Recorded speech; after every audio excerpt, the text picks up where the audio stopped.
What's up? Ako nga pala si BT at nandito ngayon tayo sa BT Reaction and welcome to my channel, Tunay na Kritiko. Ayan. At meron po tayong panonooring video ngayon. Ito po ay nagbula kay Ders TV. Sa mga hindi pa po nakakabisita sa channel ni Ders TV, bisita na po kayo mga katunay. At kung hindi pa kayo nakakapag-subscribe, subscribe na din po kayo mga katunay kay Ders TV. At syempre, huwag nyo rin po sana kalimutan na mag-subscribe dito sa channel ko sa Tunay na Kritiko sa mga hindi pa nakakapag-subscribe and click the notification bell para maging updated po kayo sa mga reaction videos na aking ilalabas. At huwag na natin pagtagalin at sabay-sabay na natin panoorin ang laman ng video na hatid sa atin ni Ders TV at bibigyan natin ng reaksyon. Pasok! Hello po, kamusta na po kayo? Ayan, Andito na kamusta naman na, ako, Ders TV? ang inyong lingkod na legit Yes. dollar cards na tagahatid na mga legit na kaganapan tungkol sa TBJ. Kaya, kung isa kayo sa hindi pa nakasubscribe sa ating channel, nako, i-click nyo na po ang subscribe at bell button dyan sa baba para pag may mga bago akong balita, ay mano-notify po kayo agad-agad. At bago nga po natin simulan ng balitaan, nais ko lamang pong magpasalamat sa inyong lahat sa walang sawang pagsuporta at pakikinig sa aking mga pang-araw-araw na balita. So mega shoutout po kila Charles Justin, Nielsen Hernandez, maraming salamat sa pagsuporta. Mabuhay po kayo. So eto na nga at simulan na po natin ang balitaan na tunahin nating pag-usapan ng tungkol kay Zombie. Marami po kasi Ayan, ang naghahanap kay Zombie kung bakit hindi na nila ito nakikita sa EAT. Hanggang sa may post si Zombie kahapon, isang video na sumasayaw ito at makikita nga po ang background ni Zombie, ang runway ng airplane. May caption pa ang video ni Zombie na safe travel. Tapos question mark. At nang mag-check nga po ako ng comment section ng naturang post ni Zombie, ganito po ang mababasa po ninyo. Sabi po sa comment section, have a flight. Be safe wherever you are, sabi po ni Zombie. Tapos may nagtatanong kung saan ang punta, hindi po ito nasagot ni Zombie. And then sabi dito ni Zombie sa comment section, traveling is the best way to feed the soul and expand the mind. So dun pa lang confirm na po natin na itong si Zombie ay nag-travel. So hindi lang natin alam kung saan nga ba ito lumipad or kung saan ang patungo ng kanyang destination. Ayon, at si Zombie ay parang lilipad, aalis siya. Pero kumbaga babalik din naman yan. Syempre importante din naman sa isang tao yung mag-unwind ka sa dami ng trabaho na pumapasok sa iyo. Kailangan ma-refresh lagi ang utak mo, 'di ba? Kahit na sobrang busy ka sa trabaho. Hindi pa pwede naman na puro ka lang trabaho, 'di ba? Kasi kapag puro trabaho, subsub ka diyan, hindi mo malilibang yung sarili mo. Minsan kapag ikaw naging seryoso ka sa trabaho mo, nandiyan yung mabubugnot kapag masyado mong sineryoso talaga, puro trabaho lang, wala kang ano. Mas maganda talaga yung nag-unwind ka. 'Di ba? Para pagbalik mo uli sa trabaho mo, sa mga gagawin mo, sariwang-sariwa ka uli. 'Di ba? Kumbaga reset. 'Di ba? Pero si Zombie babalik 'yan. Parang naglilibang-libang lang si Zombie diyan. At syempre, ninanamnam niya rin yung nangyari sa kanya. Na mas maganda na rin 'yon. At ito nga, yung success syempre, 'di ba? Na nangyayari kay Zombie. Hindi niya iiwanan 'yan basta-basta. So may nag-comment pa po dito na idol, uwi ka ba? Sana babalik ka kasi hindi kompleto i-80 as so goodbye kapag wala ka. Mabuti andyan si Miles Ocampo na paborito din namin. Anyway, have a safe flight. So kaya pala walang Zombie at sa mga susunod na araw. Hindi malinaw kung saan po ang tungo niya, kung papauwi na ba siya sa lugar niyang sinilangan or maaari din namang dito lang sa Pilipinas nag-travel itong si Zombie. So sana bumalik agad si Zombie dahil hindi tayo sanay na walang siya sa sugod bahay. Kaya pala si Miles Ocampo binalik sa sugod bahay, no? At nagkakaroon po kasi ng rotation ang mga legit tower cards para sa sugod bahay at maganda din 'yon kasi nabibigyan po ng tsansa yung iba na ma-experience yung sugod bahay. Si Atasha naman inaantay ko rin magsugod bahay. Chuck? Riot. Pero ayun yung sinasabi ko na ang EAT at ang legit Dabber Cards yan, lahat sila hindi one-man team. No? Lahat sila gumagalaw, lahat sila pinapakinabangan, 'di ba? Lahat sila marunong humarap sa tao at magbigay ng kasiyahan sa tao. 'Di ba? Yun yung sinasabi ko. Parang yung sa slam dunk, 'Di ba yung Shohoku, hindi siya one-man team. No? Lahat ng player noon is magagaling. Kumbaga may silbi. Si Sakuragi sa loob, si Mitsui sa 3 points, si Akagi sa loob. Kung sakaling maaksidente si Akagi, pwede siyang palitan ni Sakuragi, mag-rebound. Si Miyagi magaling, labas loob. Si Rukawa all around. 'Di ba? Lahat sila gumagalaw. Ganyan ang EAT. Lahat gumagalaw. Oh, hindi katulad nung Rionan, 'di ba, yung kalaban nila. O si Sendo, pag naaksidente si Sendo, wala na. Ba't napunta tayo sa usapang slam dunk? Parang pinapares lang natin doon. Di ba sa kabila? Ito ay pares na naman natin sa kabila. Doon sa Tape Bulaga. Pumuputok ngayon na si Isko lang ang parang bumubuhat ng programa na yon. No? Yung mga segment lang na nandoon si Isko, umaariba yung programa kahit papaano. Paano ngayon yan? Kung magkaroon ng eleksyon at manalo si Isko, si Yorme, di mawawala siya dyan sa EAT. Kasi kapag senador ka, hindi ka na pwedeng maglabas-labas dyan. O kaya kapag may kampanya, hindi ka pwedeng maglabas-labas, di ba? Alam, di ba ganun yun mga katunay? Anong mangyayari kung hindi makakahanap ng katulad ni Isko, nakakagati ng mga tao? Kasi nga, kumbaga, si Isko lang yung medyo yung medyo may hilab na may konting bad trip lang yung mga tao.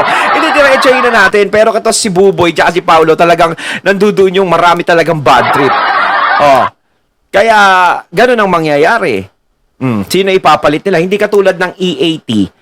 No, kahit may mga mag-absent, kahit 3 mag-absent dyan, is yung mga papalit, is sigurado mabibigyan ng justice yung papalitin nila. Ito. Samantala pag-usapan naman natin ang tungkol kay Boss Joey na kung saan isang abogado po ang lumutang upang magbigay ng payo kay Joey at sa kayamanan nito na maaring makuha ng side ng una niyang asawa. Yun ay kung hindi niya aayusin sa ngayon. Maaring may nalabag umano si Joey at ang kanyang asawa sa kasalukuyan sa batas. So bakit? Narito po ang buong kwento. So ayon po dito sa isang article, mainit pa rin pinag-uusapan sa umpukan ng media ang panayam ni OG sa aktres na si Daria Ramirez para sa kanyang YouTube channel na OG Diaz Inspires. Nabanggit kasi ng ex-wife ni Henyo Master Joey De Leon na wala siyang pinirmahang annulment papers kaya hindi niya alam kung napawalang bisa na ang kanilang kasal. Natalo raw siya noon sa kaso annulment na siya raw mismo ang nagbayad at wala rin daw siyang kopya ng dokumento na nagpapatunay na single na siya at wala rin siyang nakuhang alimony o suportang pinag-utos ng korte sa nakahiwalay na asawa. Napanood ng vlogger na si Consilito Jan Gabiola, isang political calisthenics, at gusto niyang magbigay opinyon tungkol sa kasalukuyang kinakaharap ng ex-wife ni Joey na humihingi ng tulong pinansyal sa TV host actor. Inisa-isa muna ni Ginoong Gabiola ang grounds for annulment at sa pagkakaintindi niya ang grounds na pinail ni Daria kay Joey ay ang tinatawag na mental illness o psychological incapacity dahil imposibleng proud absence o parental consent kapag nagpakasal, nagkasakit ng STD o sexually transmitted disease at iba pa. Hindi pala grounds for annulment sa Pilipinas ang infidelity dahil under na ito sa psychological incapacity to fulfill obligation tulad ng hindi nito pagbibigay ng panggasto sa bahay at pinagbubuhatan ng kamay kapag nasa impluensya ng alcohol. Anyway, ang opinion ng YouTuber, malamang yan ang reason ni Daria Ramirez sa kanyang pagpapile ng annulment kay Joey De Leon. Pero siya po ay talo. So, ang ibig sabihin ay walang annulment na naganap. So, kung walang annulment na naganap, ano po ang magiging epekto nito sa kanyang reklamo ngayon? Kasi ang sabi niya, ayoko nang maghabol, maedad na kami, matanda na kami. Pero kahit hindi po siya maghabol, by operation of law at kung sakali pong pumanaw, itong si Joey De Leon, ngayon ang mangyari po dyan, lahat po ng properties ni Joey De Leon at kayamanan na kapag hindi niya naayos, ay posibleng masilip ng abogado at tulungan si Daria. Malaki ang chance. Kasi kung walang annulment, no, hindi pa sila hiwalay, so parang sila yung legal, parang ganyan, no. Kailangan maayos, kailangan makapag-usap, no? Maayos, ganyan. kung ganyan ang mangyayari kasi doon mapupunta yun eh. No, kailangan inaayos. Yun yung magiging ano talaga. Kasi kung hindi pa sila anal, parang ano, naku, mahirap pumasok dito sa ganito, wala akong alam dito. Mahirap eh. Kumbaga, hayaan na natin kila Sir Joey yan. No? Tsaka kay Ma'am Daria sa mga ano sa mga abogado talaga na mas nakakaalam diyan. Kayo mga katunay, comment nyo nga po kung ano yung mas nalalaman nyo diyan, ha. Pero sa mga bashers, ha, baka may masilip na naman kayo diyan. Alam ko sinisilip nyo na naman 'yan. Sana makuha nito ang pag-aari ni Joey batay po sa sinasabi ng batas sapagkat siya po ay legally married na Oo, asawa at hindi parang- si Aileen makapagal. Actually, para po sa kaalaman ng marami, kahit po physically hiwalay kayo ng 20 years to 30 years or 40 years, hanggat hindi pa po naanal ang inyong kasal o napapawalang bisa ang kasal at lahat ng properties, kayamanan, rights, and by operation of law, hindi na po kinakailangan mag-file dahil mapupunta po sa legal na asawa at kung anong meron si Joey De Leon ay conjugal property nila ni Daria Ramirez at may unang karapatan dyan ang mga anak niyang sila Kempi at Chenny De Leon. Sabi si pa ni Chini. Daria, hindi niya alam kung sila'y talagang annulled na dahil wala siyang pinirmahan. At naniniwala po ako kung talagang wala siyang pinirmahan at nagsasabi siya ng totoo, ay naniniwala akong hindi pa sila annulled. Sapagkat bago po magkaroon ng final decision ng annulment ay meron mo ng tinatawag na legal separation. So ibig sabihin ay idineklara na kayo ng charge na separated na at bago po i-finalize ang desisyon sa annulment ay magkakaroon na po ng distribution of properties. So kung walang natanggap si Daria Ramirez kahit na 5 duling mula kay Joey De Leon, ang ibig pong sabihin ay hindi sila annulled. Paniwanag po ito ni Gabiola. Ginawa pa niyang ehemplo ang naging kaso po ni James Yap at Chris Aquino na walang kahirap-hirap daw ang basketballista na nakatanggap ng 60 million sa alimony at ganon din si Gabby Concepcion at Sharon Cuneta na nooy ang huli ay may malaking kinita sa kanilang mag-asawa kaya malaki rin ang nakuha ng papa ni Casey Concepcion nang mapawalang bisa ang kasal nila. Going back to Daria at Joey, kung hindi pa sila annulled ay sina Kempi at Chenny ang legit na mga anak ng isa sa host ng EAT at ang mga anak daw nitong si Aileen ay illegitimate. Malaking bagay po yan sapagkat kung magkaroon ng partihan ng properties kapag pumanaw si Joey De Leon at kung ito itigwa po 100 million, ang makukuha nila kasama si Daria ay kalahati lang po ang makukuha ni Aileen at yan po ang sinasabi ng batas. ganon. At kung hindi pa nga annulled si Joey at Daria, ay may nakumit na criminal offense sina Aileen at Joey. Ito po ay bigamous marriage na ibig sabihin ay nagpakasal ka, Joey, sa 2 tao na ibig sabihin ay punishable under the revised penal code. Kaya pwedeng maghabol si Daria Ramirez provided na sinasabi niyang wala siyang pinirmahang papeles. Paliwanag po ito ni Ginoong Gabiola. Dapat pala inaayos na ni Sir Joey yan kasi syempre wag naman sana mangyari, no? Kailangan pa natin si Sir Joey, 'di ba? At syempre ano yan, ipanalangin na lang natin. No, pero sana maayos ni Sir Joey De Leon kung ano yung problema na yan kasi kung dumating man 'yon, talagang malaking gulo. Mantakin mo sa pamilya niya ngayon is mapupunta yung kalahati lang talaga. Kumbaga mapupunta dun kay Ma'am Daria is talagang malaki. So hindi magiging hati ang mangyayari. Kaya mas maganda maayos na ni Sir Joey itong nagiging problema ang pumapasok. Kasi walang pinirmahan, kailangan may pipirmahan yan, di ba? Pag annulled, kayo mga katunay, di ba? Pag magpapa-annul ba, is may pipirmahan. Pero tanong ko sa inyo mga katunay, kapag nagpa-annul ba ng, kuwari kasal kayo, tapos nagpa-annul ka, malaki ba ang gastos? Paki-comment lang po mga katunay, no? Malaki ba ang gastos dyan pag nagpa-annul ka?